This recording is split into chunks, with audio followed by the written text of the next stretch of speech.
Hello and welcome to a special installment of the Third Age Babylon 5 podcast, where today we are looking at the first two-parter of Season 1, It's a Voice in the Wilderness.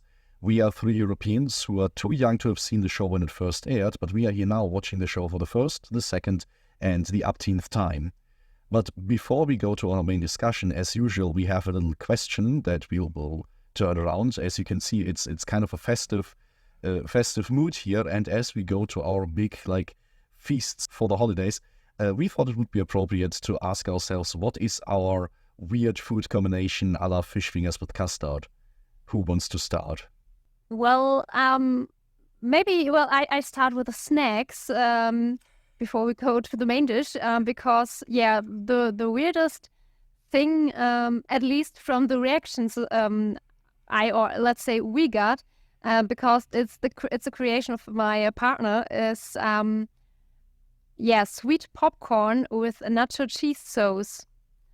And it tastes really amazing, even if I'm really, really sure a lot of people right now were, ugh! But so far, everyone I convinced to try it was like, oh gosh, this is good. I hate you now because I want to eat this regularly. So maybe if you go, the next time you go see a movie or have a movie night or something, when one goes with the sweet popcorn, the other goes with nachos and the cheese sauce, maybe give it a try. It's not bad. Quite contrary. You'd have warned us that you try to rope people into this weird habit of yours. Now it's actually much more dangerous. How about you, Layla? I have two things. I think both are very difficult to say, actually, because as our listeners probably have noticed, English is not our first language, and I will have to figure out how to call things. So the first thing I've always been looked at funny for was a special kind of porridge. I cannot tell how to tell this kind of porridge that I make, but it's sweet, and it's like super firm and sweet. And then I like to put hot plums from the jar on it. And I've packed it up like that and took it to work, and all my coworkers were like, what the hell is that? And I really like it. The second thing is as difficult to say. Actually, it's bread buns. Like, it always has to be poppy seed bread buns with a lot of butter on it, like really just normal butter, super thick butter, and then a layer of jam, marmalade, the strawberry stuff, but really like a thin layer, so it's super greasy and sweet, and it's what my grandmother always made me when I wanted a snack. And that's something that all other family members found disgusting, so I think my grandmother really just trained me to like her snack that nobody else liked. Yeah. And speaking of grandmothers, that is my favorite kind of oddball dish. It's it's dead grandma, or Tote Oma in German. I will have to keep this in now.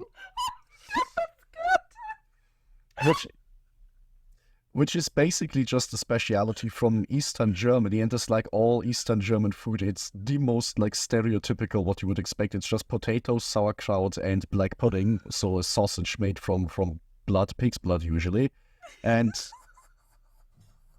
it looks about as appealing as it sounds. So I don't know. It's just something that was brought to this part of Germany by my family when they moved here, and so I always grew up on it. And yeah, not many people around me ever understood.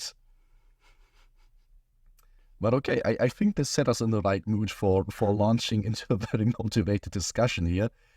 So while you try to contain yourself here, I will try to do a first draft of the synopsis. Although, as promised, we are going to talk about A Voice in the Wilderness Part 1 and 2 here. And before I go into the synopsis, maybe I should actually say something about putting both of these together, because this is always kind of a question, especially when introducing newcomers to the show. Do you want to experience it exactly like people would have experienced it back in the day, having to wait for a little while, or not? In this particular case, I feel very confident combining both of them into one part, because I don't think A Voice in the Wilderness Part 1 really stands on its own very well, or creates the kind of tension that you want for a really good cliffhanger. There are going to be big cliffhangers in the future of this show, at the ends of seasons, at the ends of other multi-part stories, but this isn't necessarily one of them. So in the name of keeping time, we thought it would be appropriate to put both of these together. So, Maybe I should throw in at this point that I'm really glad that we did it this way. Because if we had like a cliffhanger for a week, I would be really dissatisfied. Because my reaction to the end of the 18th episode was, really? yeah, this is something we usually want to avoid. And then there's also just the aspect that how much things were designed as cliffhangers or not is then also like always wrapped up in production questions. So it's not even always the case that the writer was like, this is a good decision to make the cut exactly here. So it's just a little bit awkward. Because with Babylon 5, you always have to keep in mind this is a show made for TV, so it doesn't have the luxury of modern streaming shows of having like 5 minutes more or less, depending on what the story wants. It needs to be the same length every time. So that's just a restriction people work around. But anyway, to get to the synopsis, we are talking about A Voice in the Wilderness Part 1 and 2. And it once again starts with a newcomer arriving on Babylon 5. This time, it is an old friend of Dylan's, Dral, who has come to visit the station, and by the sound of it, even to say goodbye a little bit, because things are changing back home, and he doesn't really recognize that old Minbar anymore. While this is going on, there's also things popping off back at home for our heroes of the human side of the crew, because there are increasingly more violent outbreaks on Mars, which culminates in a massive attack where the terrorist groups have taken some heavier weaponry and are starting to actually fighting what they perceive as the Earth oppression. And in all of this chaos, Garibaldi has to look for some old flames that he had. But the main immediate thing that keeps us busy for both of these parts is actually the planet that is right next to Babylon 5. Epsilon III is showcasing some seismic activity and attracting a lot of interests from all sides. I think this just about covers it. And I think with this double feature, it's all the more exciting to go into our first impressions. Yeah, I'm not really sure what to say. On one hand, it was really interesting because it was different kind of action this time. Though that Drow appears there matches the story. Again, what I was where I stumbled a bit was the Garibaldi background story we kind of get here.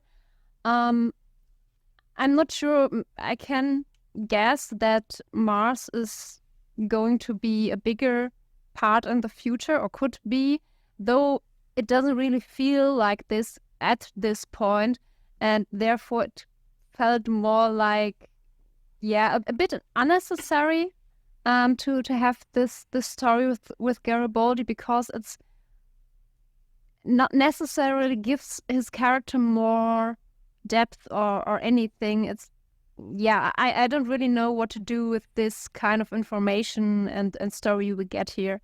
So overall, I kind of liked the thing with the seismic activity on the planet nearby. I mean, we've seen it sometimes, and it was like, okay, there's this something, but there's no interaction with it. Though, there were some parts I was not satisfied with, but I go to that later on. Okay.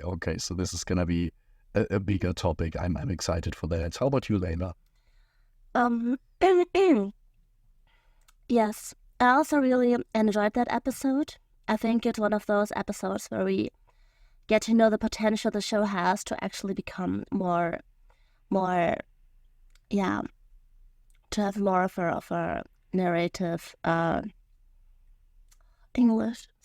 narrative drive, maybe? Yes. So I saw over. I enjoyed that episode. It's an episode where you get an idea of how interesting it can get, of what kind of narrative drive there can be in that show at some later point. Although it starts slowly, as everything in season 1, I guess. I would also, I guess what I really enjoy always is that it's like this first moment where you actually see the world a bit out of order, where you don't have just this daily life, where you're not introduced in a universe that is working, but where you can see that kind of things are in motion, there are processes going on that are super complex. And here we have a lot of dramatic events coming together. The planet, the other Earthship, Mars, the Minbari societies mentioned again, so everything kind of comes together, but we don't really know why or how. And what I would also like to tease at this point is, because we cannot talk about it yet because world building spoiler, but I dropped a question to the community in our special discussion of The Road Home. And now as I rewatched this episode, I think at some point we have to discuss this kind of world building because my theory, I think I can find reasons for that in this episode. But in a few months more to that, I guess. Yeah, definitely something to look forward to. But to return to this episode, I think this idea that we see a little bit of Babylon 5's narrative drive is really true. And for me, it's also Babylon 5 for the first time exploring this idea of adventures happening outside of the station. Like we go to this planet, we see it, we have this little adventuring section with a little obstacle course, which I find very adorable. So, this is what really is the great appeal for me. It's the first time that Babylon 5 sort of changes up the formula and we get to see something different from the usual sets, from the usual stuff happening. Plus, it's one of the first big space battles, and as a big fan of all things science fiction action, this is a big highlight for me. But we'll get to that as well. So the overarching plot is, of course, the seismic activity and such. So maybe we want to start with Garibaldi's plot to get that out of the way, or how do you feel should we approach this big thing? Yeah, we can start with Garibaldi, I think. Maybe Garibaldi and the whole math thing. Yeah. Because we don't have that much on that yet. I have to say that I like the Garibaldi plot, to be honest, but also maybe I do like that because I know what comes later. But I don't know, I feel like we see for the second time in the show already how fragile he can be. Because, I mean, he was clearly completely taken aback by these news from Mars, and we see Sinclair offering him to talk, and we know we're already introduced into his drinking problem as well as to this messy backstory. I don't know, I feel like he got layers of fragility. The question, of course, is when you watch it for the first time, like Meike does, how interesting and how authentic they are at this point. That, of course, is the question here. Yeah, the problem, I guess, for me was it didn't really fit in for me from what we know until this point about Garibaldi, about his past, about his person. It wasn't convincing that he had this kind of backstory. Okay. For me, so it was a bit like, like I already said, it felt unnecessary. It didn't really give me a depth in his character because it didn't feel convincing to me. And on the other hand, it's not like something really comes out of it. I mean, in the end, spoiler, he tells this I think Lisa was her name. Maybe I have a few free days coming around. Maybe I can come over to Mars and we can try. No, I'm married and we're expecting our first baby. And it's like, she didn't even think of you, and it's not like there's some sort of this deep feelings he previously had are in some way processed. It's just a clean cut there. Maybe that's also one of the reasons it feels unsatisfying. Maybe I just wish to have some sort of lecture there for at least for him, or even if he would have broken down at this moment because oh my gosh, she's no longer an option for him, or whatever you want to call it. That would be fine too, but it feels like this whole plot is presented and goes into nothing. So yeah, what's the point of it? Maybe there's something coming up in the future, but yeah, just for this episode, it didn't fit in for me in no way. I think we I think we've said that to a few things already that were just thrown at us in season 1, where we always were like, okay, is it coming back? Is it going to be used interestingly? But it's still, I guess, a feeling that definitely is strong in this season at so many corners of, okay, why am I seeing this now? Is this going to be worthwhile or not? I definitely had these thoughts a lot when I was watching it for the first time, so I definitely can identify with that. So do you want to say anything to Garibaldi's most?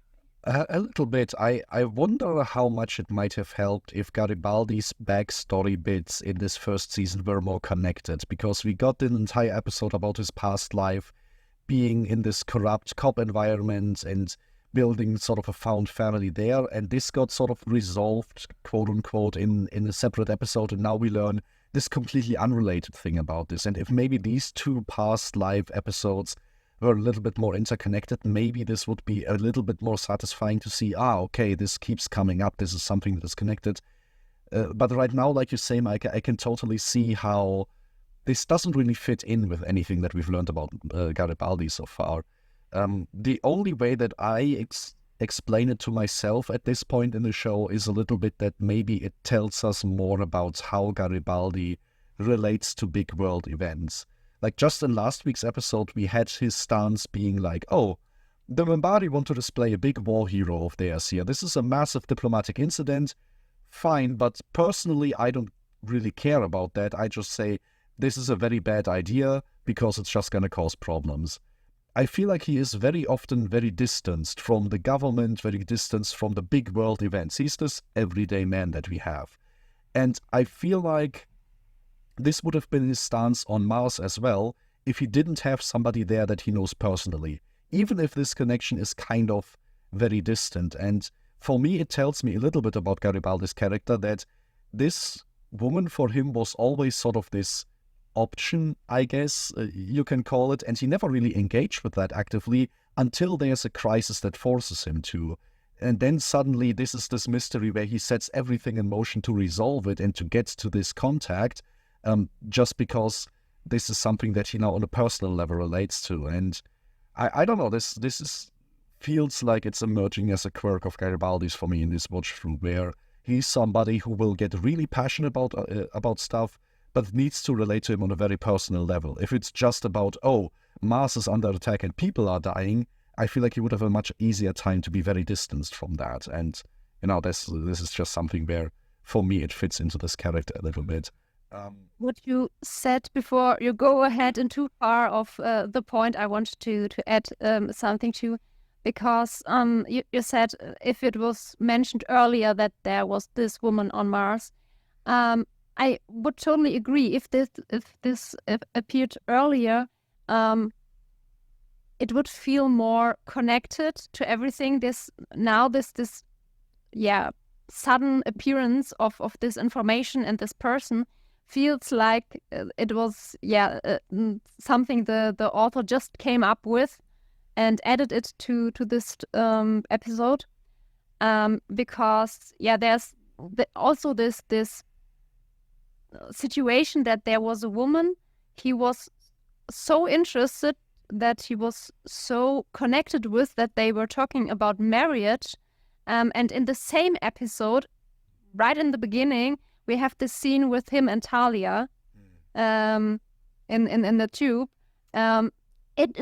This doesn't fit in, because he's like trying to get her for a date or whatever, and the next moment he's, oh my gosh, this woman I didn't contact for how long, I have to contact her, I have to see if she's all right. It doesn't feel convincing to turn around so quickly on an emotional level. If you don't have the background already put in. To me, it actually does.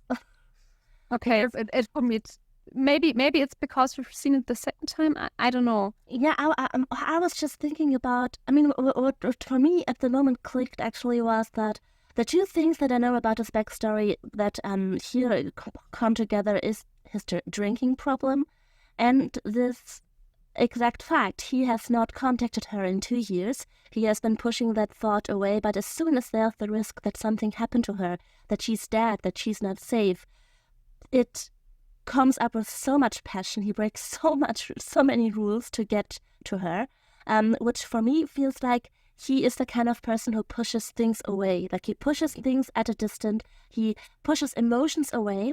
And the thing when you do that with emotions, when you are that distance constantly, is you need help to push them away. You can drink them away if you need that. And at some point they come back, much more than is appropriate, much more than you can deal with. And I feel like that's what happened to him here. And maybe that connection I can make because I know him better, because I've seen the rest. But for me, that was really like, okay, he should have contacted her. He didn't. He pushed it away, and now it all blew up into his face. I think that can definitely happen to people. The question is what that tells us about them. Have they poor judgment? How reliable are they? All of these questions are open, of course, but I think that definitely is a thing that people experience. I totally agree there. It's just that for me, it didn't feel convincing that this happened just now, because it just, has no connection to his character and past so far. Yes, I think that it's random. Yeah. It feels random. I think what we would need here earlier in the show maybe would have been more situations where names were dropped, where things were said, that we see characters actually processing stuff and not just always fill in the gaps in our head. Probably he told them at some point.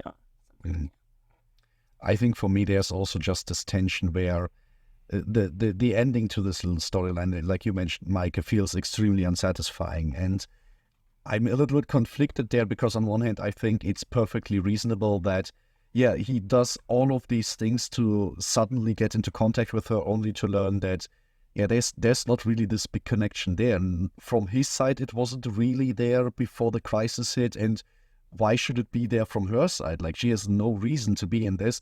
So on the one hand, in terms of, does it make sense? I completely agree with it. But on the other hand, I am left as the audience with that same dissatisfaction. And then it's just not a great feeling to be left with, or not a very convincing feeling to be left with.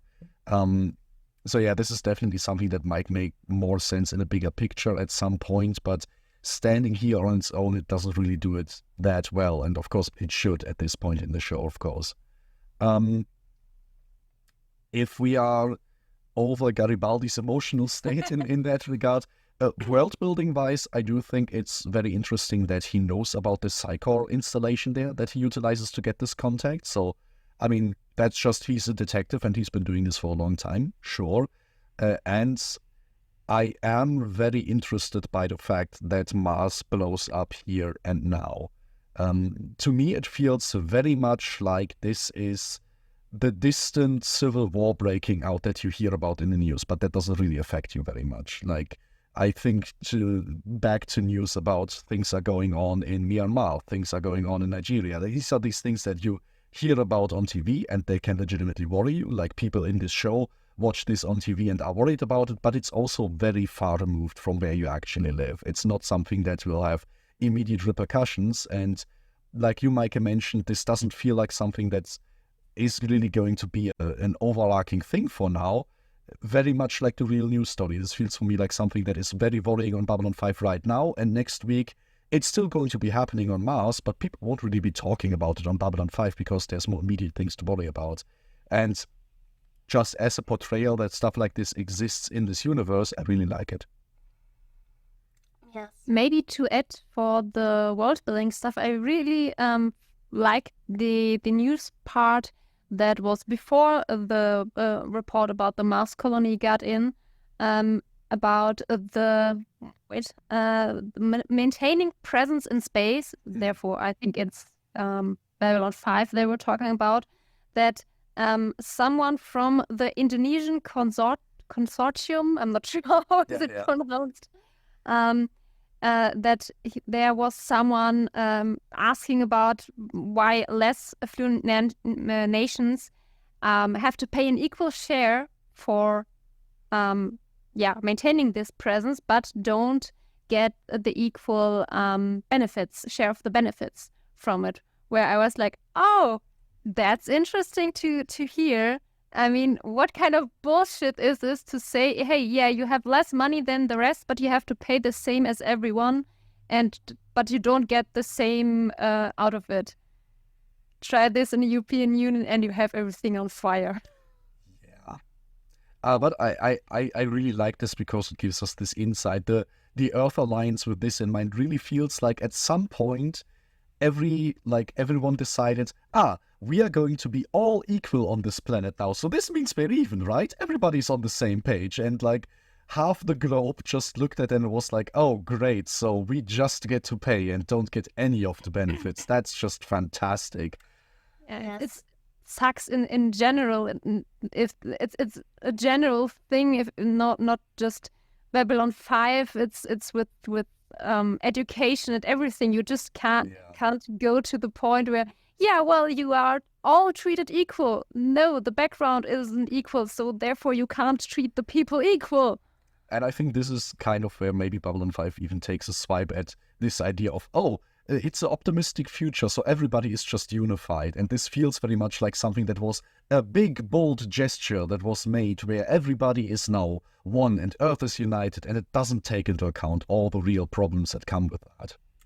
Yes, I mean, you see in this episode how much this global intergalactic society that humanity has to deal with is kind of blowing up around their heads, because I mean, it's the same kind of symptom that Mars now has this free Mars movement, and the conversation Garibaldi has with these people at the bar who are mad that their taxes go into keeping Mars alive because it is, it is not terraformed. You need a lot of technology to be alive on Mars. You just see that it got super big, and humans struggle to keep that order in place because it's even bigger than now, and we already have these problems now on one planet. Which is something that I definitely will want to get back to because it ties into another point that for later. But yeah, definitely. And what you mentioned just now is also this beautiful side where we kind of see both sides of the story, right? We see people who are like, man, I absolutely hate having to invest into these Marsies, which is obviously in that context the bad guys. But then we also have the background, but there's legitimately entire governments on Earth who basically have this stance of why do we pay for the domes on Mars when our own irrigation systems are not properly taken care of by Earth Alliance? And then suddenly you think, they kind of have a point there, right? So it's kind of on all sides you see how it's just not really holding together very well.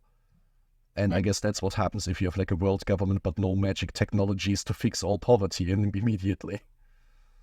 And I'm not really sure what it was these guys in the bar were saying, but it felt to me, I mean, they're like, the Marsies, we go there, and I'm not sure what they were talking, but it felt like calling for genocide, kind of. There's a lot of racism against people born and living on Mars, especially when you're a human who was born on Mars. You get a lot of discrimination like that. Which, I mean, just tells us, Earth people are extremely racist against aliens, so it's not a big jump to be racist against people from other planets as well, and then it just kind of snowballs from there. Yeah. And even there's this line, hey, they're humans too. No, they're not, or whatever they answered. What bullshit!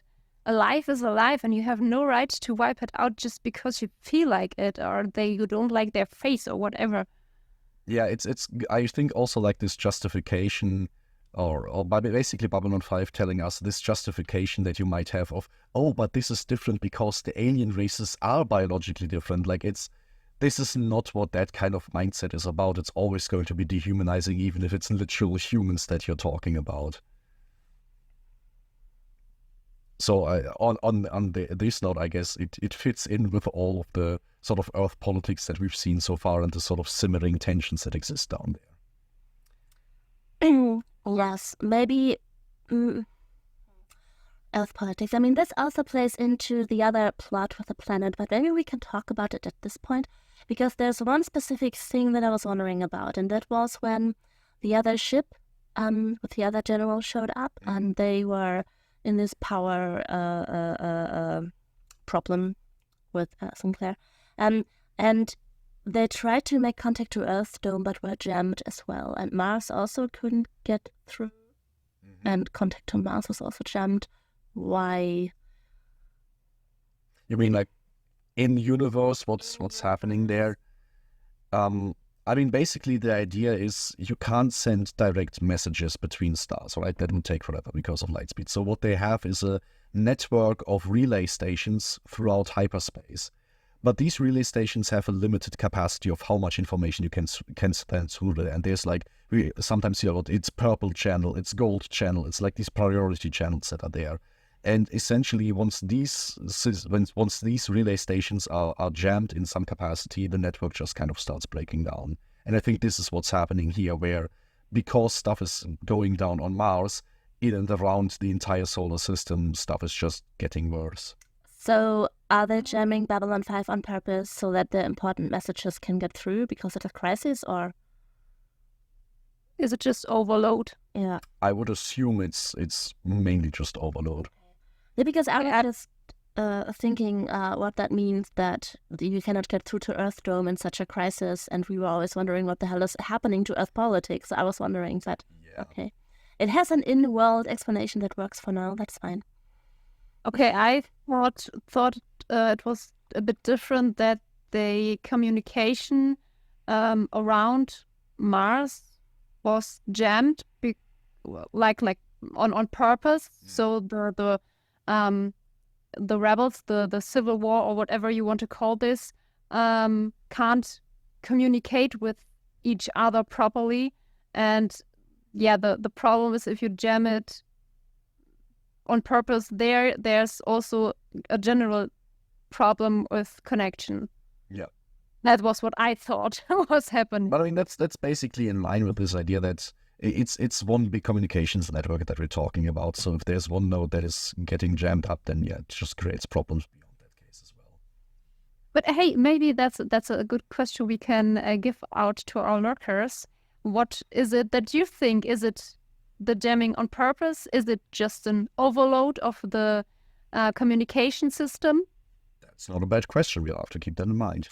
That's true. That's a good question. Yeah.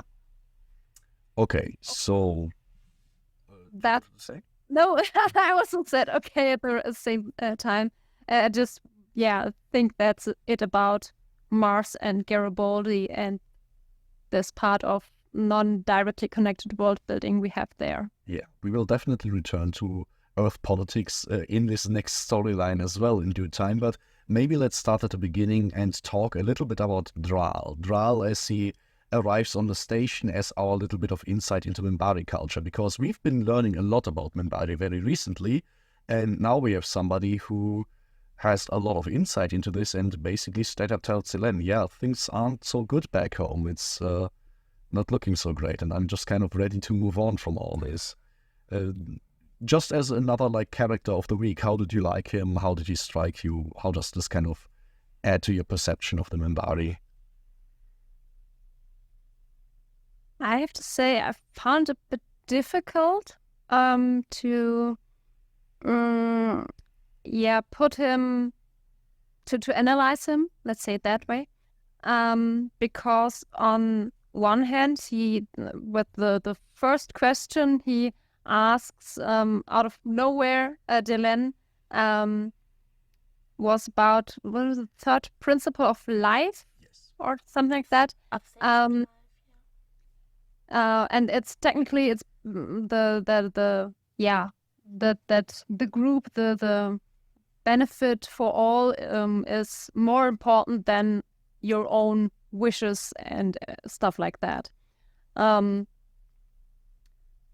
And then later when he starts, it's not the same as before and everything. And I was on one hand, I kind of get this from Delenn in a way, but the way he phrases it feels more like there was this purpose for living for others for a really, really long time. And now maybe because of the connections to Babylon 5 and the diplomatic things, the Minbari start to realize, okay, there is more than an us. There's also a me. And that more of them are interested in developing their own person, their own character, their own purpose, and that Dral has a problem with that. And this, I can totally understand this Minbari that's saying, no, where I need to look after myself also, because you just can't live for others only. You have to get to a certain point of development in your life to get to this point. But before this, there has to be some sort of experience of what about me. And I don't mean this in the way of egoism or anything. It's just, what is it that I can do in this life? And I don't think that's one thing that is in any way supported in the Minbari culture. So it kind of feels like just, and I'm sorry I have to say this again, but just an old man ranting about everything was better in the past, and disregarding what maybe the younger generation wants, or generally the people, the Minbari now wants, because everything is changing and cultures and people do also, and that he's holding on to something that is obviously not working anymore. I think this is the first time I've ever heard somebody pull this third principle question that he asked so hard into this characterization, but it works very well. And I'm just running through my mind right now, like, as a point of diversion for Minbari culture, this makes a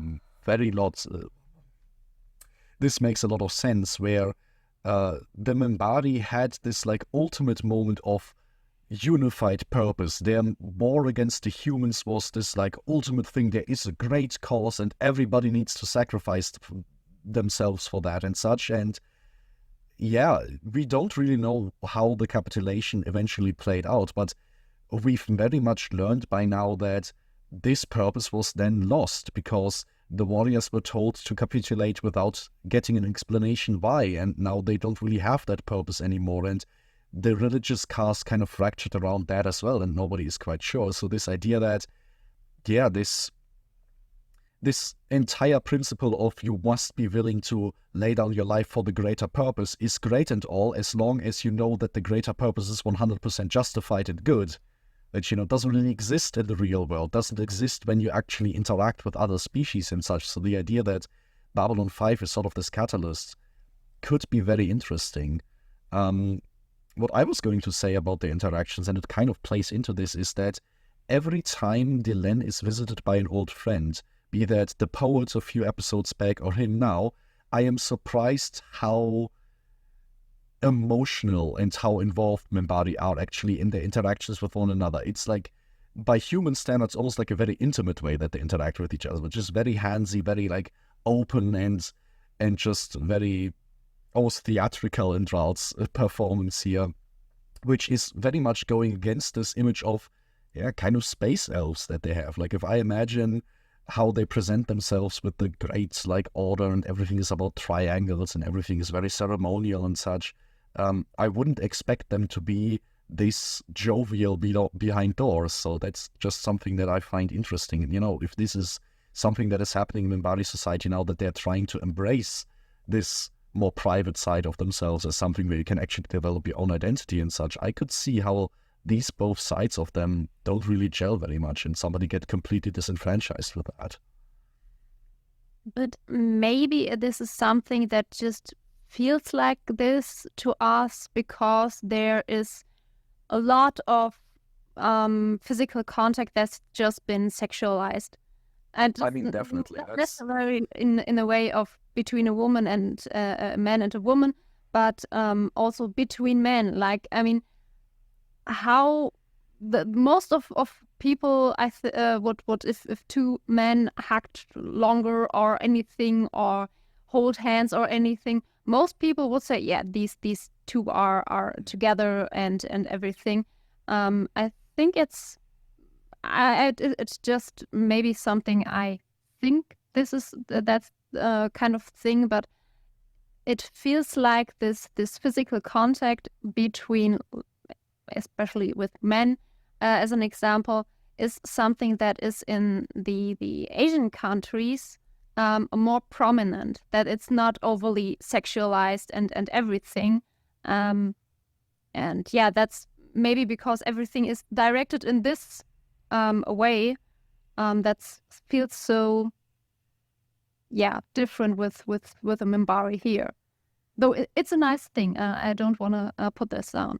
No, I would definitely say that, this is very much also through the perspective that we have as this sort of audience. And I think it's just a deliberate choice that was made, I would say, on how this is portrayed, being very much aware of how it's going to be perceived. I really just thought of him as someone looking for a purpose. And I mean, this is not the first time that we learned that this is a very positive thing in Minbari culture. We just have to remember the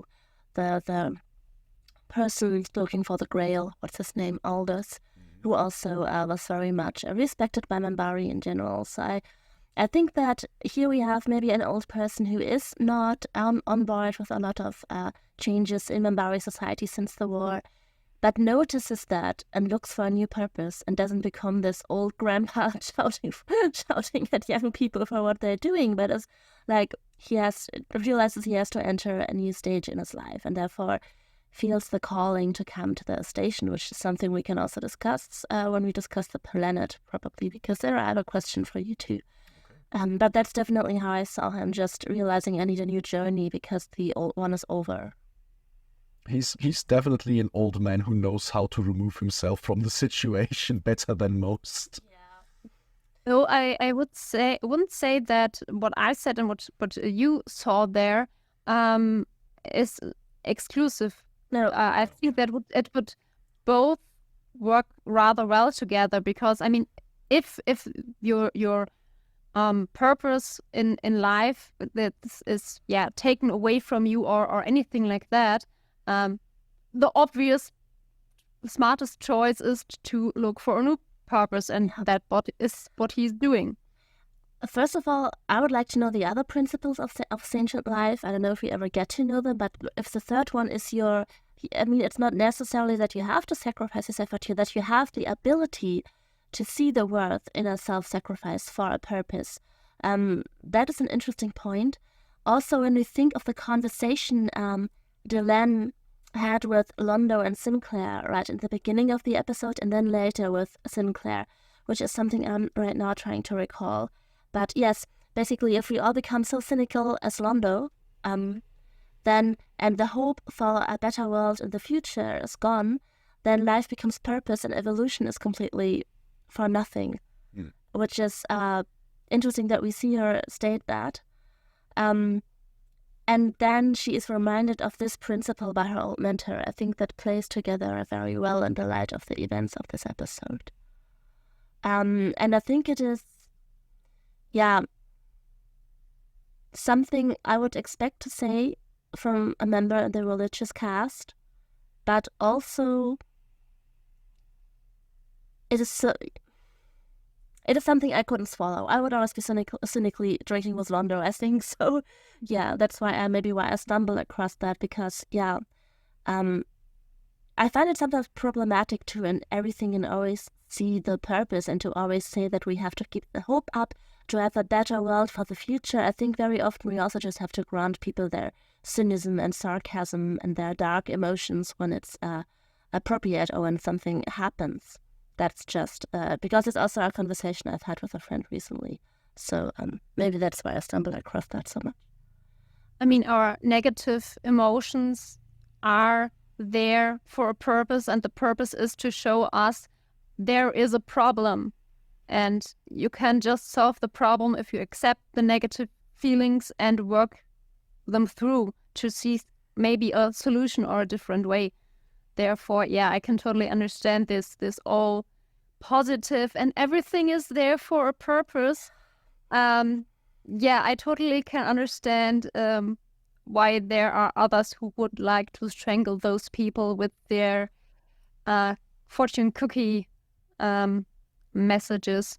And I mean, it is very telling that you have the religious caste of the Minbari who has come up with this great wisdom and then goes to the warrior caste and explains to them why they are the ones who have to sacrifice themselves in the war now. Like, it's very telling that they have a very easy position talking about all the great things that you need to look out for in life because, yeah, there's this entire part of their society that has to deal with all the really bad stuff and that they don't really have to engage in, or at least from what we've seen, they don't really do that. So this is kind of this thing where if you look at Neruin in the last episode, he understands what it means to be cynical, and he's very good at that, and I think for good reason. And also just her saying that if we don't have that, if we don't provide the hope for a better future, then evolution is futile. Maybe it is futile, maybe it's just a funny coincidence, a super weird quirk of the universe, and it doesn't make much sense, but you can just kind of work out to have a great time here. You know, that is also like a view on things that I would really put my name under. So, yeah. And doing nothing is like dying. So at least give it a try. Yeah. And also just accept when things are dark, or when things get lost, or when there is like a process in your society or on your planet or in your universe where you say this is bad and a lot of things that are good will end. And we will see a lot of dark things in the near future. We are going to survive, and new good things are going to come. I think that is basically out of question because, you know, yeah, to just accept that and to also have this, let that be. I think that is something that in these spiritual mentalities that we see here in Baris, but that you can also find in a lot of humans, that is often lost. Like, we definitely have a reason to mourn when we look at the extinction rates right now on our planet, and that doesn't mean that everything is for nothing, but it's a fact that is there. But we can go on. No, but it's definitely... After this really heavy topic, when you... I'm not sure who it was, but when you mentioned the first question, or the third principle again, I had right now this moment. Wasn't Dral's answer a really that joke moment? Because when he asks this question, what's the third principle, and Delenn is like, Dral, and no, that's not the answer. Yes, of course it's not. It's a very big part of their energy, I feel like, is that, yeah, he is... You know, maybe we are thinking too much into all of this. Maybe people aren't appreciating his jokes anymore, and this is why he has to leave the planet and go elsewhere. Actually, I have to say, I'm meeting an old mentor kind of person of mine. Sometimes he was my, tutor in university in Germany means you have an older student giving you extra lessons for free, so that you make it through your first exams ever. You don't get any credit points for it, but it's very recommended that you go, because otherwise you will most likely fail. And the older student, who is now just a friend of mine from my first semester, whenever I meet him for a coffee, he comes with a linguistic question. He's always like, tell me the difference between a phoneme and a phone, like just some linguistics vocabulary there, and constantly. And then my first answer is always like, oh, hi. And he's like, no, wrong. We have that exact same interaction, actually. So that was kind of sweet. But yeah, it's mostly not such a philosophical question, so it hits differently. But I found that very sweet. I have to call him again.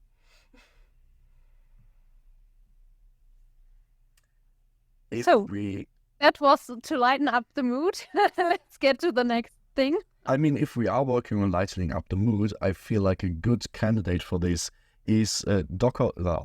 Tasaki, the absolutely crazy scientist guy that we meet here, who I think no matter how bad the world gets, has not a cynical bone in his body, and he will excitedly plummet to his death for new discoveries at any day until Ivanova chews him out rightly for it. Her monologue. Oh, it's so great. Her monologue is great, but I'm also... It's so refreshing to see this side of Babylon 5 every now and then, that there are these people who would otherwise be definitely in Starfleet who are just absolutely excited to be in space and to be explorers, and they get into trouble, and it's very nice to see. In general, any sequence in these episodes where somebody pilots a shuttle, I feel like are emotional high points. We will get to another one very, very quite soon. But what they discover is the seismic activity on Epsilon III. And Meike, you already mentioned it was nice to see a little bit more about this planet again that we've sort of been orbiting for all of the seasons without ever paying much attention to. So yeah, what do we think about the great machine, maybe also the vision that it produces, and just, this whole big main discovery that we have here on our hands? I think so. I mean, it is objectively a great machine. It can do it can explode planets, it can make visions. It's clearly great, and it is a machine. So I'm comfortable calling it that.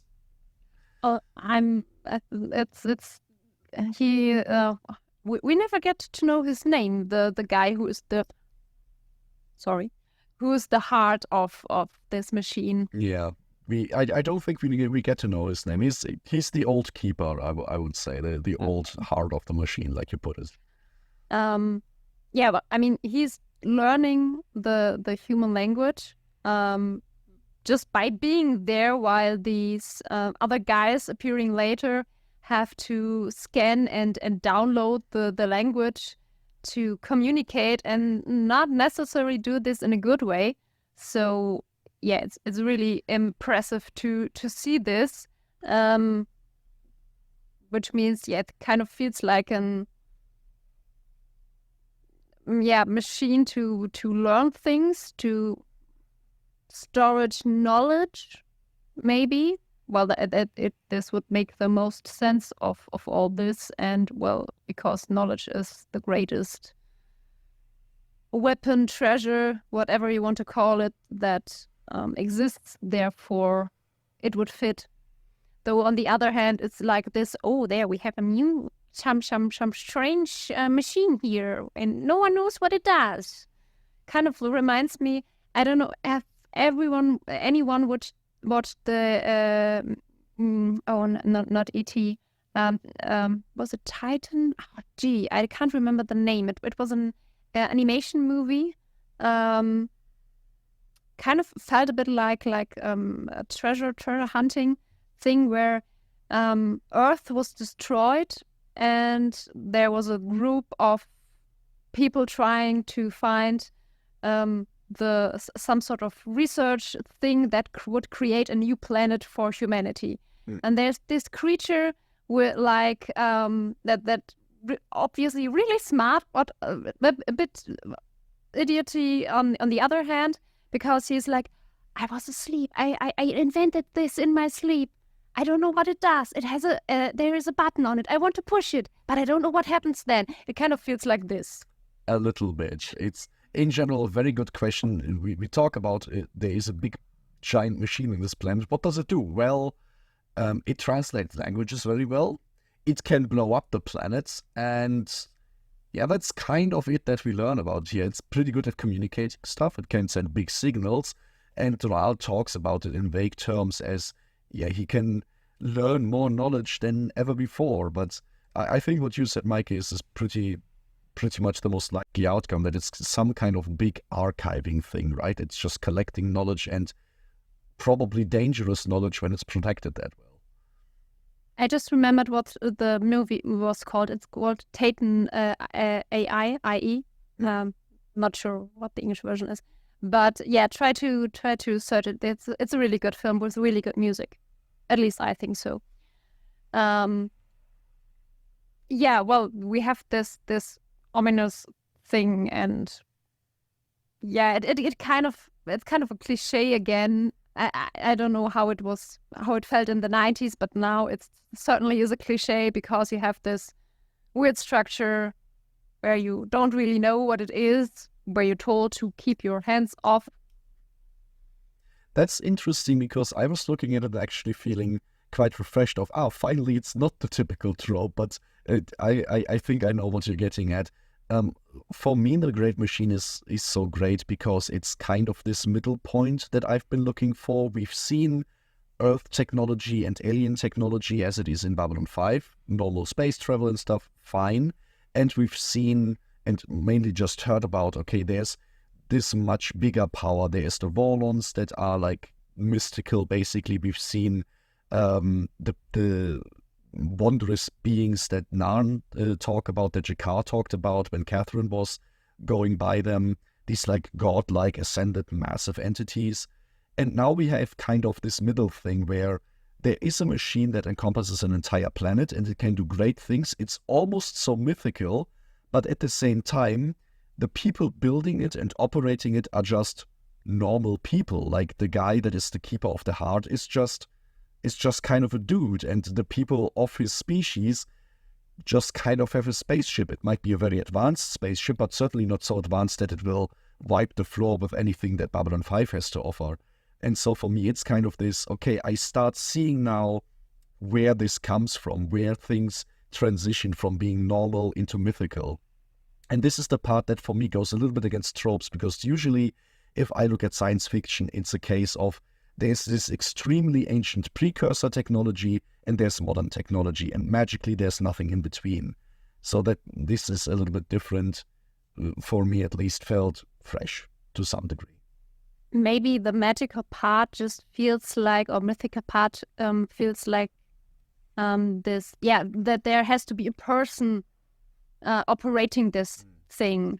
And this kind of, this feels really odd compared to everything else, to put it in this realm of mythical, magical thingy. But at the same time, of course, it's also true. It's this giant MacGuffin that you're not supposed to touch and that you know will probably be very important later on, because of course it will be. It's a Chekhov's gun. But yeah, how about you? Yeah, I mean, my main theory about this machine we cannot discuss yet. But I have another question for you both, because I think I can ask that question at this point already. Maybe we can also ask the audience that question, because we have a lot of plots coming together around this planet where the old keeper is dying and the planet is about to blow up. We have another Earthship showing up. We have at that exact time Mars blowing up, metaphorically. And we have, as another coincidence, our Minbari friend arriving, who then finds us calling in this machine. And we see that the old keeper can broadcast telepathically or whatever his image. Do you think it's a coincidence that all of these three plots meet at this planet at this point? So what would be the alternative, that the machine somehow affected this happening, or that they... That's the question, that the machine affected this happening, that the machine saw that the other things were happening and set something into motion. That would be the question here. What does it look like? I would buy into a kind of Foundation-esque idea. This idea that this is a machine that collects so much information and has so much computing power that it effectively calculates all possible future scenarios, and then picks points, a point in time where it says, this is where all of these things will be happening. This is the perfect time to activate myself and become known. So not necessarily that it's affecting all of these things actively, but it's sort of choosing, okay, this is sort of a junction in time where it makes sense to happen. So that it's not a coincidence purely. I can totally buy that. And you?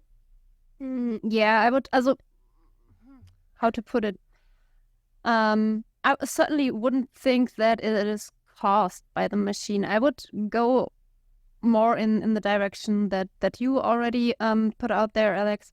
I think it's like prediction, because so far I would consider it more like a technology to gather knowledge, to maybe even generate knowledge to a certain degree, and maybe that at this time the machine decides to show itself in the sense of making sure to survive itself, because there is obviously a limited time you can use, or it can use, a keeper, and therefore when someone, or in this case, obviously at least two people, because Delenn later says that she would have seen Sinclair down there, and I can totally agree with her there, that this machine decided, okay, now is the perfect time. I have a good chance to get a new keeper right now, so I can keep running, because I think that is obviously also, I mean, if you are intelligent enough to put a fail-safe on this thing so no one can do any strange things with it, of course there would be other ways implemented there to make sure the thing keeps on running. Absolutely. Yes. Interesting. I think we are going to have more discussions of that kind at some point. We've talked a lot now about the metaphysical implications of the machine and its ability to predict the future and stuff like this. Do we maybe want to talk very briefly about the machine as a physical thing? Particularly, what do you all think about the little adventuring quest that we see Sinclair and else go on, of like evading shooting lasers, finding dead alien bodies and that kind of stuff? Yeah, no, let's stick with that first. Yeah, I say something to this. Maybe you should take a drink so your voice comes back. I have to say I had a really strong Mass Effect feeling there, especially when Sinclair and Ivanova go on the planet, which I have to add there was something I was really enraged to see. I mean, boy, you developed so good so far, and now you go alone with Ivanova without security team on a planet where you don't know what to expect, without any equipment. Gee, I wanted to punch him so badly. I mean, in his defense, it's one thing that he can contain himself when there's a crime lord running around on the station. When it's an entire planet that is a giant alien machine, cut the guy some slack. That's way too exciting not to go on this adventure. But also because Like some security guys. but also because I think it's a classified what might be down there. So I always understood it that they had to see it firsthand so that the information was spread as little as possible. And with all the defenses the planet had, it was probably more risky to land with more people than with less people. Yes, but still, I mean, he's the commander of Babylon 5. How could you send someone this important there without backup? No. It's gonna lead a lot of sort of bending forwards and backwards to make this work, that this is really the best solution to whatever situation there is. Yeah, I can get behind that, but yeah, I can believe this relapse of Sinclair totally, but I do want to punch him because of it as well. I mean, even if I come over like some annoying mommy, I honestly, if I was there, I would be standing at the docking bay with a baseball bat in hand. So, where did you go? Did we talk this through? Why did you do something like this again? We can be a little bit disappointed in Ivanova because she gave such an impassioned speech to the stupid scientist, and then when Sinclair does it, she's like, "Oh yeah, sure, that sounds like a good idea. Let's do it." Yeah. They are not civilians. I mean, what do we think of the adventure Londo and his new Minbari friends are taking together and of their interactions? Because I found them kind of lovely. Yes.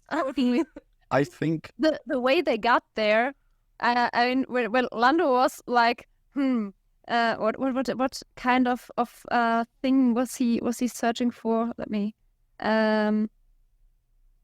something like he was searching like some sort of button, really. Yeah, if I was an emergency button, where would I be? Yeah, and it's like, oh my god. Yeah. What I also forgot, I wanted to say that when we were talking about, what is our Minbari called? Our Drow. When we were talking about him in the first place, when he's introduced to Londo, and Londo has this children's song. Yes, this halfway nervous breakdown over how he just doesn't understand humans. Doesn't mean anything. It's one of my favorite Lando moments, how you just see him losing his nerve on not understanding that song, and then they want to leave, like, yeah, calm down then, and they're like, no, you have to stay. I love that. That was really cute. Also, I have to admit, when Jarl says secretly to Dylan, I like that song. that was so cute. Oh my god. Yes. I have to say, that turned adorable. Yeah, and I mean, we have talked about Lando's depression for a while earlier, and I think here we see him, he tries to take his job as a diplomat, he tries to take his job as an ambassador seriously, but his cynicism just kicks him in the ass everywhere he goes. I love that. I have to say both of these scenes that you just described really brought me back to our first discussions about The Gathering, because one of the things that we talked about there was that it's nice that this show has kind of the sitcom feeling, but at the same time, we don't have a bunch of 20-somethings that are going on great adventures, though these are people who have led actual lives. And this was the big takeaway for Londo from me here, where this isn't a guy who is going into this story as his big destiny and he is now learning what his life is about. This is a guy who has led a life and who, by all accounts, has had the high point of his life much, much earlier in his career. These landings that he's talking about, where he was a pilot and it was heroic and it was great. This is what he is always talking about when he's depressed about the golden days. Like, this is where he felt like he was in such great moods and everything was fine. And him reliving that is really vivid. Where he had purpose. Where he had purpose, yes, absolutely. And it also like kind of points you into this direction. Yeah, he is so nostalgic for the golden days of the Centauri Republic now, but maybe he's just missing being young. Like, maybe it's as simple as, you know, he got promoted into a position where he's just not that happy anymore because it's not that purposeful for him. Yes. But I find it interesting that we have this serious moment where Dylan and Wall understand that Londo also understands this purpose or this risk of sacrificing himself. Like, they see him as this person that comes from a culture that was shaped by many different drives, like we always see. We've seen a lot of how Minbari culture has been shaped, and here we also had in one of the first scenes the reminder that all of Centauri culture is very much shaped by this kind of conflict that they have with the Narn, not just with the Narn, but also with others. So it's a completely different drive to develop a culture, and so we have there this moment of, yes, this I understand too. Yeah. Which, yeah, I really like to see that even they can find a common ground. Sometimes you won't believe that Centauri and Minbari can find any kind of common ground, and here we've seen that.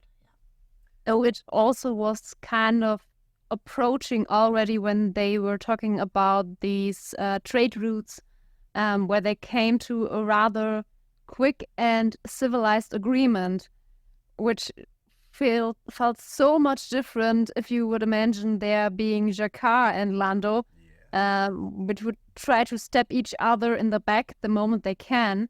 And this was so peaceful and harmonic at this moment. I couldn't really believe it at first, and I was, oh, this is so cute. Yes. It is. But also we have to maybe make a mental note for some point that we there see that Londo has accepted the fact that his reality, his view on the world, their way of doing things is shaped by this hatred, by the circle of hatred that they have just accepted as a kind of point in the universe to be there. I mean, this is very important because it also tells us Londo isn't blind. When he makes these decisions, when he does have this cynicism about him, he knows what he's doing, which is definitely important. The other thing that reminded me a lot of our gathering discussion is that once again we get reminded this is a living universe. And humans are part of this universe, which means aliens will talk about humans when humans aren't there. And they will make fun of humans because just like we look at a lot of the alien stuff in this show and are like, man, that's kind of stupid or odd or weird. We have a lot of these things too. And yeah, aliens will absolutely look at children's rhymes from humans and be like, that is the wildest shit. That makes no sense. Why the fuck would any child be calmed by these news about things happening? This is strange. So I just really like this, that we get, just aliens interacting with other aliens, just people interacting with other people, because to this day, far too often there's this notion of, we need to have humans in the scene because that's what the audience identifies with. And here we see, no, it's about characters that people identify with. And they can be green, blue, with giant peacock hair, and doesn't make a difference. It's still just London being adorable. Yeah. Where were we? Well, now we have had everybody adventuring to the planet. Do we maybe want to start talking about Earth's involvement in this story and bring back some of that politics in there? Because, yeah, it's not long before not only people from Babylon 5 are interacting with this, but the big guns get called in. I mean, I have something that I definitely want to talk about, but I don't want to block your start. Yeah, well, it's like this gold digger mentality, or at least it felt like that to me. Oh, there's something valuable. Let's go there quickly so we can save it for ourselves. I think gold digger mentality is a very nice way of putting it. For me, this is nice because throughout the whole first season, you can kind of ask yourself the question, how is Babylon 5 still a thing, right? Like, the president is on a campaign of preserving Earth cultures. There is Home Guard, there's pro-Earth terrorism going on. Like, nobody really seems all that interested in helping it. There were budget cuts and stuff. So why is it even still a thing? How does Earthforce keep it open? And I feel like now we have an answer to this question. It's a military outpost to them. Like, not many people actually care about the mission of Babylon 5, and Babylon 5 is a diplomatic meeting place. But as soon as it can be utilized of furthering Earth's interest and, like, you know, this is our territory now and we want to claim this planet, then suddenly everybody is completely on board. And yeah, that it plays into exactly this kind of mentality. As long as you can get some money out of it, they will definitely utilize it as much as they can. Which would actually, for me, maybe make it seem more possible that Babylon 5 was jammed by Earth on purpose. Because the decision that Commander Sinclair has full jurisdiction there was only made when the crisis was resolved anyways. So that the president kind of, I mean, right now we have a president who is not who tries to satisfy both sides. Like, he tries to interact with all of these Earth-centered ideologies and groups, but he also tries to get the others into it. So he's really, like, you know, doing these difficult steps. So it could have kind of been not making a statement and let them sort things out so that afterwards he can make one when it is already resolved. He's definitely doing a very politician-y kind of path here. And yeah, that in that context, it makes a lot of sense. But yeah, if we take maybe a step back and look at the arrival of the Hyperion, is it called, right? The big ship that arrives. Yeah, it's the Hyperion, which from here on out we will always talk about Hyperion cruisers as this type of vessel.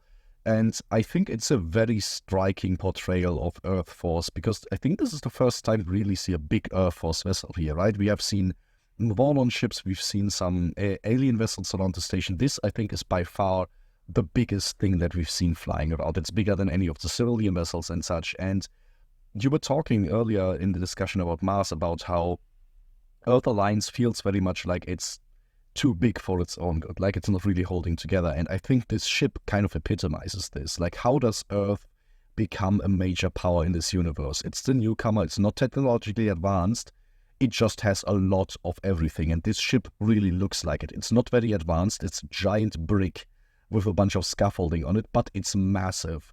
And compared to all the other alien vessels I can easily buy, this isn't on par terms in terms of technology. It's just a massive industrial brick that can shoot a lot of guns, and that's basically how it functions. And yeah, from the way this ship is designed to the way it is used in this episode, it's just, we bring the big guns here and we claim this as our stomping grounds and we shoot at everything that goes with it. There I can kind of see, yeah, this is how Earth got so big. It just aggressively expands and builds up massive industry to the point where it's not really super sustainable. We see it like fracturing on the seams everywhere, which is then also an explanation why doesn't everybody do that? Well, because if you want to stay a major power for longer than 12 years, you might want to have a more sustainable approach, but Earth isn't really about that at this moment. And I mean, that is also how the way how the military seems to function, or what their mindset is, because I mean, when Pierce, I think Captain Pierce, something like that, arrives there, he's telling Sinclair, yeah, if they know we're here, they are less inclined to start something. He's like, yeah, an elephant in And a porcelain shop. Like he is, there's no sense of diplomatic, or not even a sense of communication in him. It's just, it's mine, and that's it. He very much has the right mindset for the warrior cast that visited last week. Like this completely, I don't have to explain myself why my gun ports are open. Go F off. I'm just going to be here, and this is my territory now. Which, we always have to sort of ask the question, who is representative of Earthforce as a whole? Is it Sinclair, or is it this other guy?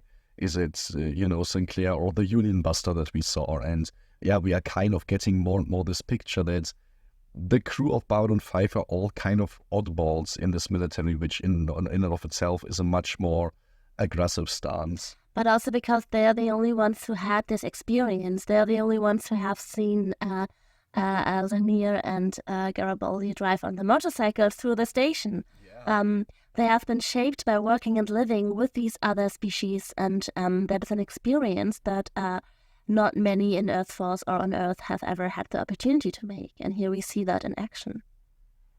And what kind of information does the humans, especially on Earth, but also generally in those who are working for Earthforce, what kind of information do they get?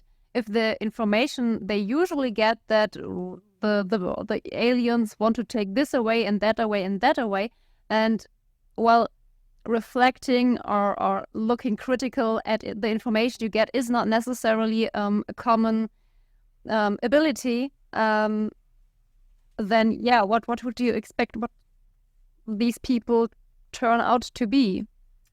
And I think on the one hand, it's this misinformation that you like, these false ideas that you get about what the aliens are like.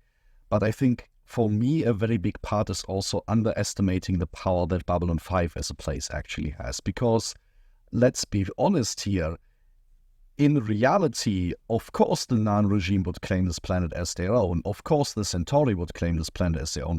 Probably even the Minbari would come up with some reason why their prophecy says it's their planet now. Like, it's not like this idea that every alien government is going to jump at this opportunity if they get the chance isn't actually true. We saw this with the immortality serum in Deathwalker, right? Like, immediately alien governments were sending their cruisers there to try and claim it. So the tricky thing here is that it's not that Earthforce is necessarily wrong.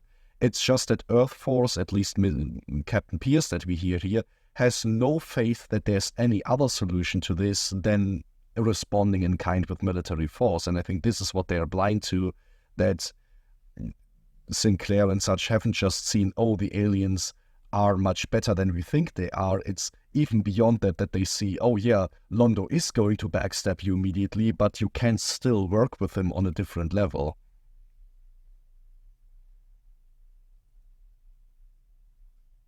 I can only agree to that. There's nothing for me to add there. You put this right on point. I mean, we have this on the one side. The other thing is the aliens that are actually the builders of the planet, right? Or at least as far as we know. And this for me is kind of interesting because in a weird way it intersects with the Mars plot for me, where the old keeper tells us, oh, these aliens that have arrived, they are rebels and outcasts, and they are aggressive and dangerous. And I mean, of course he would say that, right? I feel like it's kind of a weird situation, because obviously in the portrayal of this episode, these are the bad guys. They start shooting very quickly. They are a little bit more primitive. They don't speak proper English. like some weird kind of foreigners that are coming in here, taking our planet from us, this kind of deal. But in reality, like, this planet was abandoned hundreds of years ago. Even if the original people were outcasts, it's kind of like going to Australia now and saying, oh, you're all criminals to me, because, you know, when this colony was founded, it was just a prison colony. Like, I can kind of see a world where these rebel aliens are much more sympathetic, and this is why it intersects for me with Mars, because, you know, Mars is an alien colony. Mars is an Earth colony under the exact human regime that we are constantly talking about. I feel like it's not so hard to talk about Free Mars as a kind of freedom fighter group that wants to, you know, gain independence from this government that we spent episode after episode criticizing very heavily for being anti-alien and stuff like that. But no, in this episode it's very clear, no, these are terrorist groups that we're talking about. It's very easy to, you know, mix and match these two. And the question also is, I mean, we're told they are terrorists, but I mean, being a terrorist and just being called a terrorist is something very different things. Definitely. And, you know, this is the same feeling I have kind of about these aliens. Like, yeah, we are told they're terrorists in their world and outcasts and such, but, you know, from their perspective, I can see how this might be a little bit skewed, and we don't really get a time to question that much more. But yeah, I like this element that there is some history there that very clearly is more complex than what we get to see. And I mean, if Babylon 5 was something necessary to make Centauri, the Non, the Minbari, to communicate with each other, what did these guys, the new appearance here, what kind of experience did they have? I mean, if your usual reaction of meeting each other is drawing your guns and going out for, yeah, do what we say or you die, the reaction here in this situation is somehow validated. Yeah. I mean, it's this thing. If these aliens have spent most of their time roaming in space and interacting with ships like the Hyperion, then yeah, that's the logical response that you will have to most people that you come across at some point. And I mean, we don't even know what they want with the planet. Do they just want to go home to live there? Or, I mean, it is probably one of the few planets where not someone put their fork in and said, that's mine. I mean, so up to this episode, this was the one thing we had learned about Epsilon 3. Like, the reason Babylon 5 is here, because it's the one neutral piece of land or space that they found in the entire galaxy that nobody could claim, so they agreed on putting Babylon 5 there. So definitely this is the case. Like, if this species ever had a chance of reestablishing the civilization, this was it. Which is not to say, you know, our heroes did a very bad thing or anything like that. Like, clearly in the way this plays out, they are not left all that much choice. But it's just, you know, the image of, oh, we found a planet, we found a piece of land that has something really cool, and miraculously everybody that laid claim to it was some sort of criminal. I feel like that is a story that historically plays out a bunch of times, and in retrospect we feel sometimes, you know, that label was thrown around a bit quickly. And I mean, also their end, technically. I mean, Drawl is just saying, yeah, you can't come in here. I mean, if you think about this, there's no message from the old keeper, old heart, whatever. And then there suddenly is a Minbari in the position and saying, no, you can't get in here. And yeah, then just crushing everyone. I mean, okay, he is obviously taking over the direction he got from the old guy, but yeah, how does this feel for the what are they called anyway? I think there was a name. They do have a name, which is also something like Tar something, but I actually didn't note it down. It didn't feel that important because, yeah, they're gone now. Yeah, well, Unfortunately. yeah, well, Unfortunately. yeah, at least these species, how would they feel? I mean, there's suddenly someone else sitting in the chair and telling them of another species, obviously not letting them on technically their planet, their home. How would this feel? I mean, it's like if suddenly you go home and someone else is opening your door and say, no, you can't live here. I mean, the question is also, let's assume they were actually outcasts. What did that look like? Because if you're telling me somebody started building this giant machine inside of their home planet, like some of their people decide to build this machine and then they made the proposal, so our machine is really cool, so what we're going to do is rig the entire planet with nukes so that it blows itself up if somebody tries to get them. And then opposition to this form that said, hey, maybe let's not do that, and they get cast out as rebels.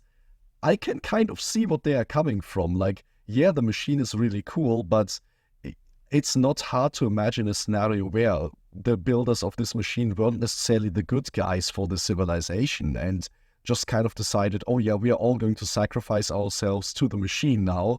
And people that said we don't want to do that were just kind of sent off into space to just be refugees now forever. We will have to get back to that at some point. Sure. The list is getting longer and longer and longer. Yes, but also it will get easy to get back to these points, I promise. Yes.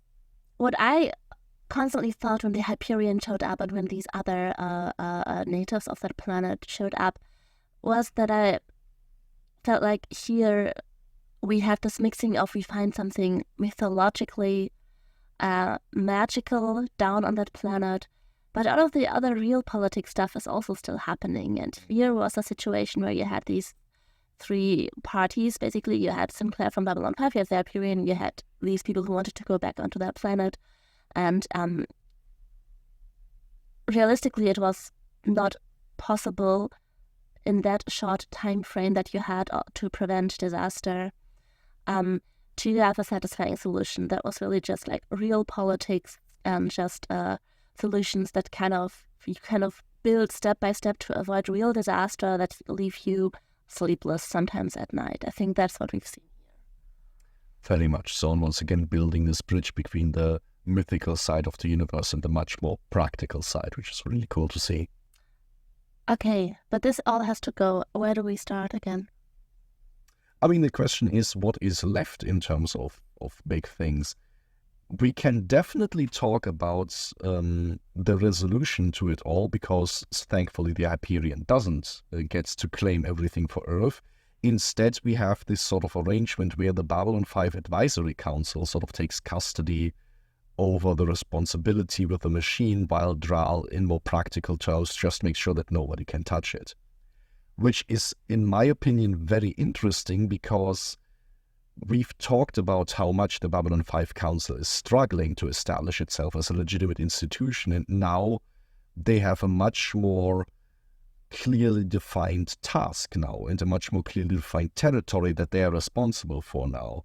And this, I think, could be very interesting in the future, just to see that now we have set a precedent that they can actually deal with a big crisis like this effectively.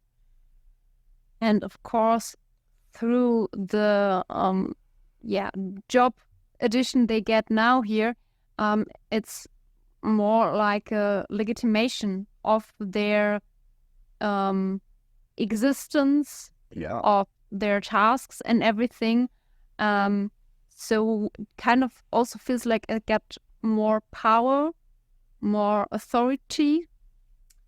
And I think this is something that has a lot of breadth in its consequence, because it doesn't only mean that the institution of the council gets more power, it also means that everybody that is sent there as part of the council, all these little ambassadors for the species who might have been sent there as sort of a backwater post, who might have been sent there because nobody cares, they now have a lot more sway, because suddenly they are responsible for something that an actual government is much more interested in, which could be really cool for Babylon 5 to do, to say, here are all the people gathered that have an actual stake in resolving issues diplomatically, and even if the requisite governments don't really believe in that, if we can just give them more sway in their governments, that will push things slowly in a direction that is beneficial to us.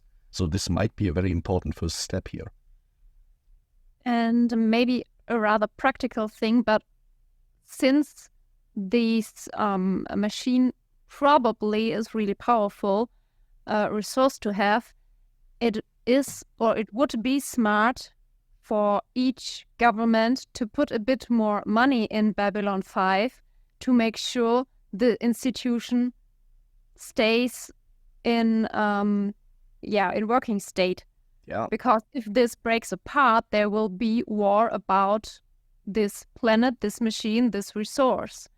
Therefore, technically, you could think that it's in the case of Earth Alliance or Earth Dome, that it's more prone to accept Babylon 5 and their existence, their money they need, just because of this. Because if Earth Alliance loses Babylon 5 or their footing in Babylon 5, they lose their power over this machine. I mean, this is of course something that gets argued over a lot, but there is certainly a point to be made about the real-life United Nations relying a lot on the fact that nuclear weapons are a thing, because you have this system of mutually assured destruction that just forces everybody to a table in a way that wasn't really the case before. And how much that is a good thing can be debated, but it definitely feels like the League of Non-Aligned Worlds and the Babylon 5 Council are kind of in search of something like this, right? Like something that makes everybody forcibly more invested in actually talking to each other, that makes it less viable for conventional wars to be fought among these species. And having exactly this like massive potential super weapon in terms of this planet that nobody knows exactly how powerful that is, it's just everybody is very sure that it is worthwhile to fight over, that creates exactly this sort of element where it can be held over everybody's head, and every time somebody threatens to pull out of the Babylon 5 Accord, they can tell them, well, now you lose your stake in this very important thing, and now you risk a massive war where you suddenly don't know anymore if you can win it, because if somebody else controls this planet, that might be it. So this is a really, really big thing. And I think that might also be a pretty good point to leave this discussion off, unless there's any other big point that we want to talk about. I think, our first two-part adventure leaves on what now in retrospect feels actually like a much more important milestone than I thought it would be. All I have left are tiny bits I liked or kind of stuck with me. But maybe to go back to the end of the 18th episode, which made me this really reaction, because I had a real problem with the situation where the old keeper is now in real person there rambling, "Help me or all your people will die." And this was like, oh yeah, is it Monday again? Do we have another apocalypse standing at our door step? Because this is I know this kind of matches in this episode, but this is such a cliche, especially the wording and everything. Yeah. Again, I don't know how this felt in the 90s, but now it's just, oh please don't, not again. What I was asking myself at this point was, what does he actually mean? Does he mean that everyone on the space station dies? Or does he mean that if something goes wrong because of the interest in the resource and whatever, that will cause such a big war that everyone is really going to die in this war? What was he talking about? Maybe we will never know. I think I will confidently say even in the 90s this feels like somebody slept for 300 years in the heart of the machine and thought, this is a fresh and new thing to say, and even then it was kind of not the newest thing possible. Yeah. If we are talking about small tidbits, one of my favorites is Londo cheering up Garibaldi, giving his little speech, because it feels very much to me like Londo is a guy who is really, really bad at sort of dealing with other people's emotions. He's usually very much involved with his own. He's just trying his best to cheer him up, and it's just this really odd story that is kind of leading nowhere, but in a weird way it shows you he really cares and tries to make things better. Yeah, I mean, at first you think like, yeah, saying it can't be that bad and coming up with such a story is just such lack of empathy, but then you realize, but it really makes him smile, so it kind of works. It works, and it's like, it's the most relatable thing that Londo can imagine in the life of anybody else. So it does feel like very appropriate to. It feels like it's a very Centauri way of looking at things. Like it feels like this is somebody from a completely different culture using that context to deal with Garibaldi's emotions, and that's kind of cool. Though I have to admit, I can totally understand or feel Garibaldi's reaction of "if you kiss me, I will beat you." I think that this would also be something that would came out of my mouth in this moment, but I would also be humored, I think. It's kind of the scene where you don't know how far Londo will go. Yes, you can totally see him doing this. Well, with a few more drinks, maybe he would have done that. That's a few more seasons in, we will see exactly that. Londo just needs to work up to that. Well, since we're at the moment with nice things, what really got also to me was when Sinclair and Garibaldi are talking shortly about the evacuation and that not everyone can be saved and everything. When Sinclair says, make sure Ivanova is on the last ship out of here, that was where I was sitting here and was, oh gosh, this is so deep. Yeah. I mean, what kind of connection do you have to have with a person to make sure that they survive if you're through at the same time you will die if this happens? And especially in this case, because it also tells you so much about how much Sinclair recognizes that Ivanova will never actually want to allow this. And I think even Garibaldi knows this in this moment where I will probably have to beat her over the head with a baseball bat to make this happen, but somehow I will gather my entire security team to get her out of here somehow. But also I found it kind of terrifying that we cannot evacuate the whole space station in time. I feel like with all of the, I mean, maybe that's just, but with all of that big technology that we have, building this station and just realizing we could not get everyone out doesn't feel so good. No, it doesn't. It's a titanic reprise. Yeah. It is a little bit, although I feel here it is with a little bit less overconfidence. Like I don't feel anybody sitting and seeing oh, Babylon 5 can't possibly sink. This is why we don't need these lifeboats. It's much more, we just can't put them anywhere. We don't have budget for this. We don't have, and to be fair, it's not like the planet exploding is like a realistic scenario that somebody should have anticipated. No, but in general. But I mean, then again, when you think of big skyscrapers these days, we also still don't know how to evacuate them if the exit is blocked. I think we once looked that up. It's still more difficult than you think. If smashing the window and getting people on a helicopter doesn't work. Every time there's a major fire in an apartment complex and such, you hear these stories about, the safety precautions were never really thought out that well because it just highlights Babylon 5 is an incredible, logistical challenge for everybody involved. So it's really quite unprecedented how to deal with something like this. So this was what you wanted to say about the nice things, how not everybody can, how many people will die if the station explodes. Good one. No. It's the last thing for me to add. When there's this refuel animation, which is, well, I have to say when I saw this, it was not, I didn't feel well to me because it was so bright, and I think that's one of the not so well done animations as far as I can judge that.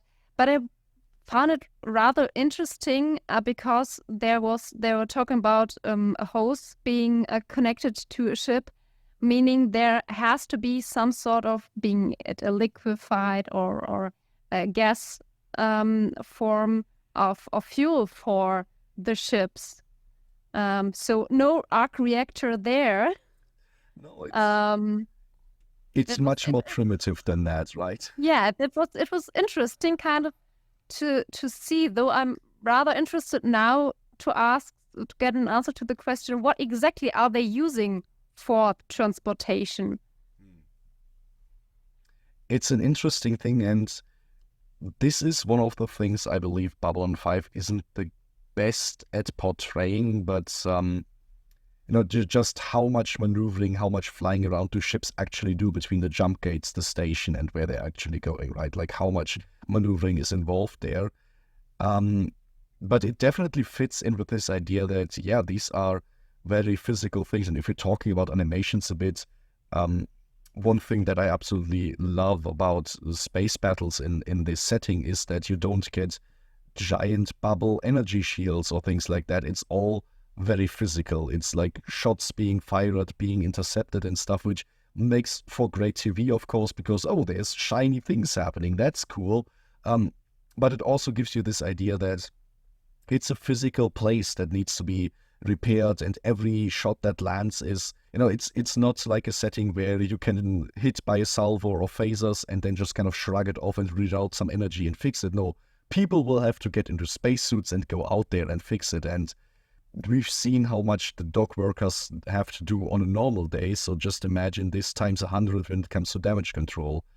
And yeah, when we are talking about stuff like evacuating the station and such, that raises the stakes. I'm evacuating my voice right now, I know.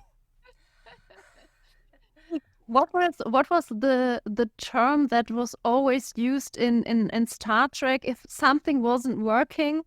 Reroute some energy. It's always rerouting. Not pull all energy from life support and put them into the thrusters, and it's just like, oh, my light bulb is broken. Just hook up a car battery to it. That's gonna make it better. Yeah, because more energy is certainly solving all problems. But I mean, it's kind of this thing where in Star Trek you can get away with it because it's this magical technology where energy can be turned into all kinds of materials and replicated and stuff. So you can kind of get away with this. And here we just get constantly reminded, yeah, but here if something breaks, you have to order it probably from Mars, which is currently in a civil war. So good luck. You're just not going to fix it. And that just creates a whole different level of tension also, because it makes dependencies also that much greater. Like the reason we see trade happening all the time around the station is because the station isn't sustainable on its own. It needs to be constantly supported and refueled and restocked and stuff like that, which of course then also makes all the diplomacy parts that much more interesting, because it tells you if all the species in the galaxy would pool their resources together, they would probably be able to achieve much more things than when they don't. And especially through this trading and everything, I mean, we see this now when something is more effective being produced at place X, then you stop producing it in another place and create there for dependence. Absolutely. Which, I mean, there's a lot of things that are bad with this. When you are dependent, you're limited in your actions of doing something to each other, but which is also the good thing of it, because you think twice before, usually you think twice before starting a war or anything. Yes, we can discuss how well that worked out recently. No, but that's definitely, I mean, that's the basic thought of globalization, that you have these dependencies and therefore secure the global system. And then also have to deal with the repercussions if someone doesn't think twice.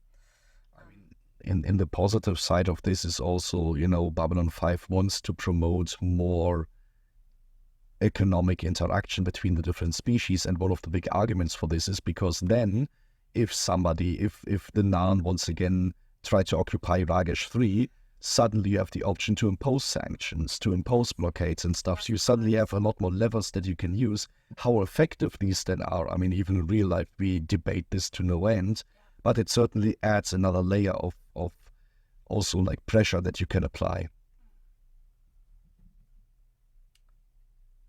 So here is the water. Do we have anything more to say? I was just searching my brain for any other scene that stood out, but I can't remember. I'm pretty sure we covered everything, and looking at the clock, we've been recording for just about 2 hours. That feels very appropriate.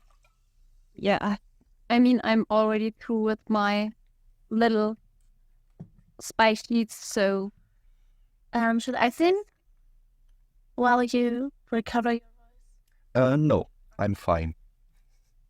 okay, then I guess it's tapestry time. It is tapestry time, but because this is a two-parter and we are nearing the end of this season, I figured maybe we want to do a special installment of the tapestry.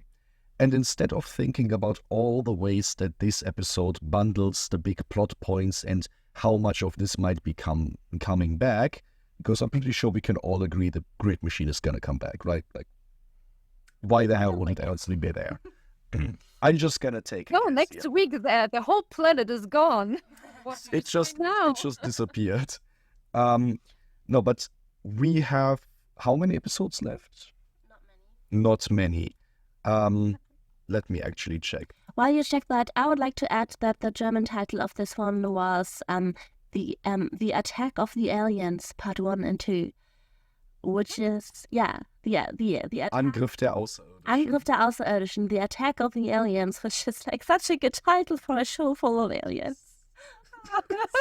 Remember that one Babylon 5 episode where aliens were fighting? Oh yeah, every episode. It's a terrible title. It's also beautiful because it tells you immediately whoever wrote that title didn't pay attention to the episode at all, because if of everything happening, the fact that the aliens attack is the least interesting or important part of the story. So I think I need therapy now to overcome this title, honestly. Now, so for this special installment of the Tapestry, I thought it would be fun to ask the question, we have 3 episodes left, and the third one is going to be the finale of season 1. Given every revelation that you've had so far, and we've learned a lot about Earth, we've now learned about Mars, we've learned about the Minbari, the Centauri, and the Narn fighting, we've had all of these things happening. We've learned so much about Sinclair's mystery, the hole in his mind over the course of this season.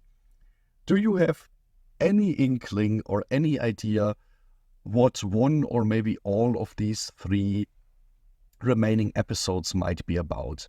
Keep also in mind season 1 is supposed to be the introduction to this universe. So is there like a gaping hole about this universe where you feel like season 1 has not many chances left? This is stuff that it needs to resolve or open up for me to really learn what this universe is about. No pressure at all. I'm just laying all of this on you. Yeah, I'm always the one who has to do the work. I don't like this. Oh, gee. The problem is my mind is just running wild with ideas, and there's so many options. I can ask you some leading question if you want me to maybe narrow things down a little bit. Yeah, maybe you should do this because it feels like shooting in the dark. Okay, so for example, do you think the whole mystery about Sinclair's hole in his mind is something that is going to be resolved by the end of the season, or does this feel more like something that will permeate the entire show? Okay, this is quite mean since I accidentally saw that the last episode is called Chrysalis. Is it? It is called Chrysalis, yes. I pronounced it like a flower again, didn't I? It's great. So we call the last episode from now on just the flower episode. No, but jokes aside, I would think that there is a lot of information or some sort of big information revelation we get there, though I'm not sure if I like to see this one finished. Okay.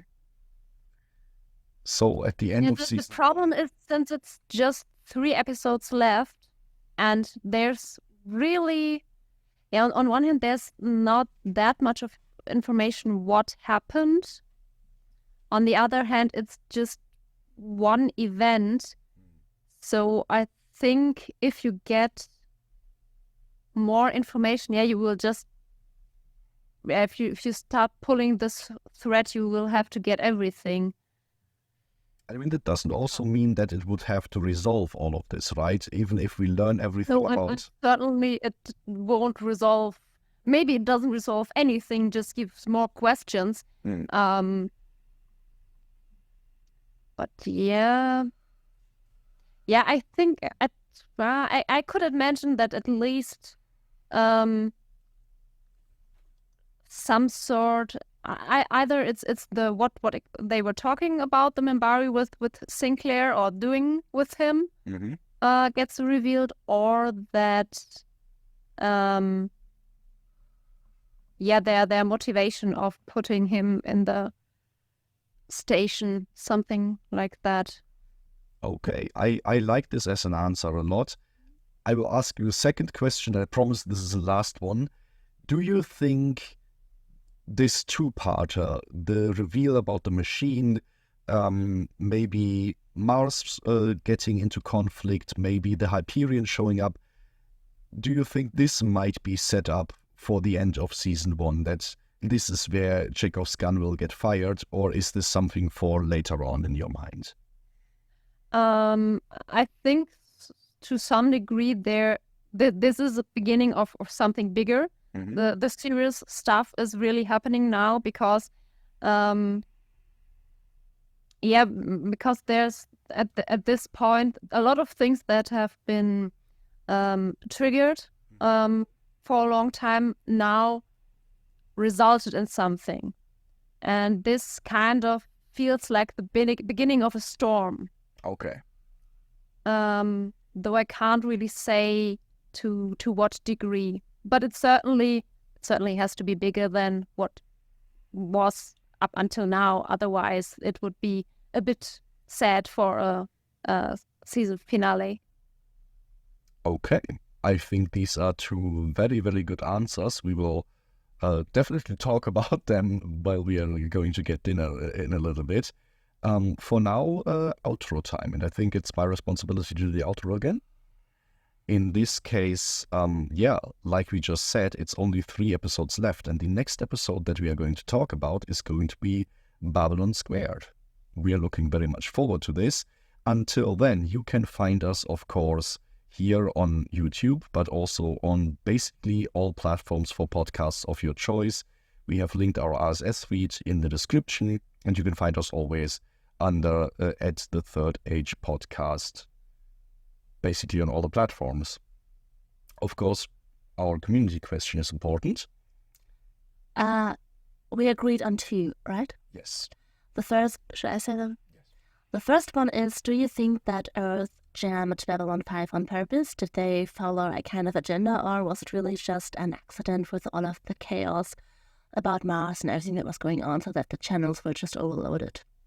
We would like to know your opinion on that one. And the second one was, do you think that all of these incidents that happen around the planet that is going to explode, do you think that all the arrivals of ships, of people, the Mars revolt, whatever, do you think that is a coincidence that they meet here, all of these incidents? Or is there any other bigger plan, any other explanation? What is your idea on that? 2 very great questions. I hope we will get some interesting answers by next time. And we hope to see you there. Hope you enjoyed it. Until next time.